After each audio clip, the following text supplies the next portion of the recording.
Le film commence par l'histoire de deux individus, Rupasov et Zi. Rupasov, ancien assassin redouté, est confiné dans un fauteuil roulant depuis 3 ans en raison de ses blessures. En revanche, Zi vit avec un handicap depuis sa naissance, ce qui rend l'utilisation d'un fauteuil roulant nécessaire. Zi vit dans un dortoir avec son ami Adam et aime dessiner des bandes dessinées pendant son temps libre. Alors que Zi et Adam jouent avec des extincteurs dans une ruelle voisine, Rupasov apparaît et désapprouve leurs actions. Il s'énerve et attaque Zi, provoquant une bagarre. Cependant, Rupasov réalise rapidement son erreur et s'excuse auprès de Zi et d'Adam, les invitant à sa fête. Zi et Adam s'amusent beaucoup à la fête. Rupasov propose à Zi et Adam de travailler comme assassins, les assurant d'un mode de vie luxueux semblable à celui qu'ils ont connu lors de la fête. Quelques jours plus tard, Zi se retrouve à l'hôpital, où les médecins recommandent une opération, mais Zi refuse, invoquant le fardeau financier laissé par leur père, qui les a abandonnés à la naissance en raison de leur handicap.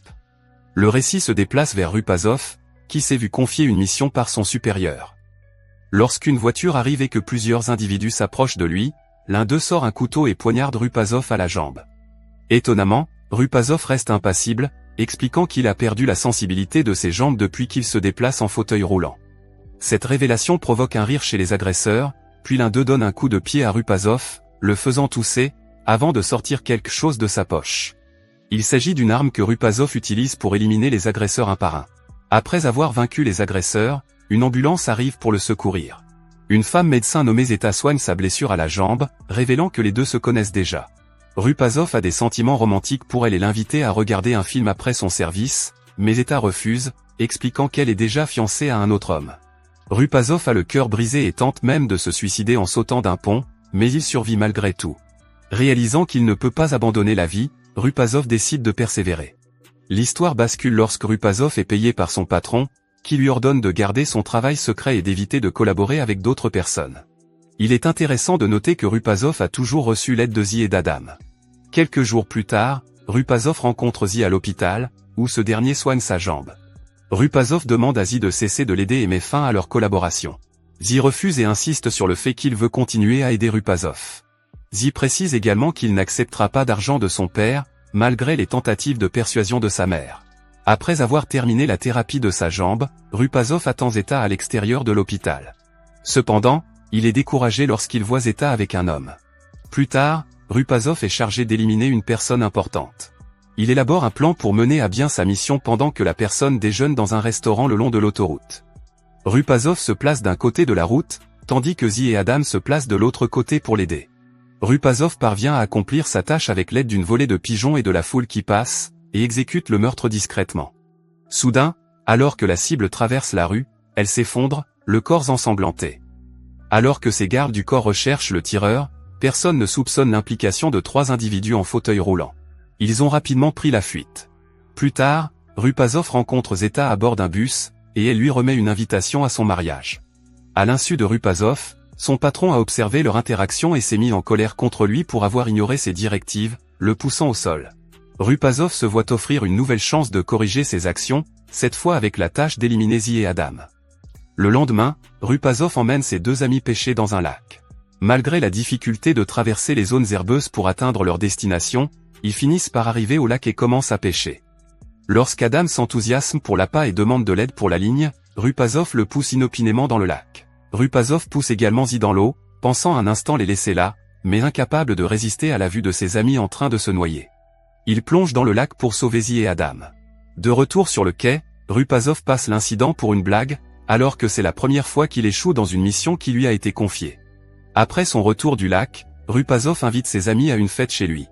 Au cours de la soirée, il leur parle de ses sentiments pour Zeta, leur exprimant à quel point il l'aime. Les amis de Rupasov veulent l'aider à reconquérir Zeta et commencent à élaborer un plan. Le lendemain, les amis de Rupasov l'aident à se lever et à s'appuyer contre un véhicule, suggérant qu'il pourrait se tenir debout sans avoir à utiliser un fauteuil roulant. Rupasov attend le retour de Zeta de l'hôpital, mais elle ne vient pas, même après des heures d'attente, ce qui fait échouer leur plan. Quelques jours plus tard, Rupasov reçoit une nouvelle mission de son patron, éliminer un trafiquant de drogue, avec la promesse d'un double paiement. Rupasov accepte le travail, mais insiste sur le fait qu'il s'agit de sa dernière mission, refusant toute autre mission. Le patron accepte ces conditions et Rupasov, accompagné de ses 2 amis, se rend à la maison de la cible, en demandant à Zi et Adam d'attendre dans la voiture. Tout en exécutant son plan, les gardes fouillent Rupazov avant de le laisser entrer dans la maison. Ne trouvant rien de suspect, ils le jugent en sécurité et l'escortent jusqu'à ce qu'ils rencontrent leur chef à l'intérieur de la maison. Il récupère une arme cachée dans son fauteuil roulant et commence à tirer sur les gardes de la maison. Malheureusement, il manque sa cible principale. Au lieu de tenter de s'échapper, le trafiquant s'arme et engage une fusillade avec Rupazov. Cependant, Rupazov a plus d'expérience avec les armes à feu en raison de son emploi précédent en tant que tueur à gages. Bien que son corps ne soit pas en très bon état et que ses vêtements soient tachés de sang, il parvient finalement à éliminer tout le monde et à mener à bien sa mission. Il quitte ensuite précipitamment la scène du crime. Rupazov entend au loin des sirènes de police. Il s'efforce de déverrouiller la porte, mais n'y parvient pas. Zi et Adam semblent effrayés. Zi prend les devants et détourne l'attention de la voiture de police, tandis qu'Adam aide Rupazov à sortir de la maison. Tout le monde réussit à s'échapper. Plus tard, Rupazov rencontre son patron pour recevoir le paiement de son travail. Étrangement, le patron fait visiter à Rupazov un entrepôt abandonné. Rupazov sent que quelque chose ne va pas et remarque une corde qui pend. Il apprend que son patron a découvert que les deux assistants de Rupazov sont toujours en vie. Furieux et déçu d'avoir trahi la confiance de Rupazov, le patron passe une corde autour du cou de Rupazov, lui enlève son fauteuil roulant et le laisse seul. Rupazov lutte intensément pour desserrer la corde autour de son cou, attrapant les lacets de ses chaussures avec ses orteils pour éviter de suffoquer.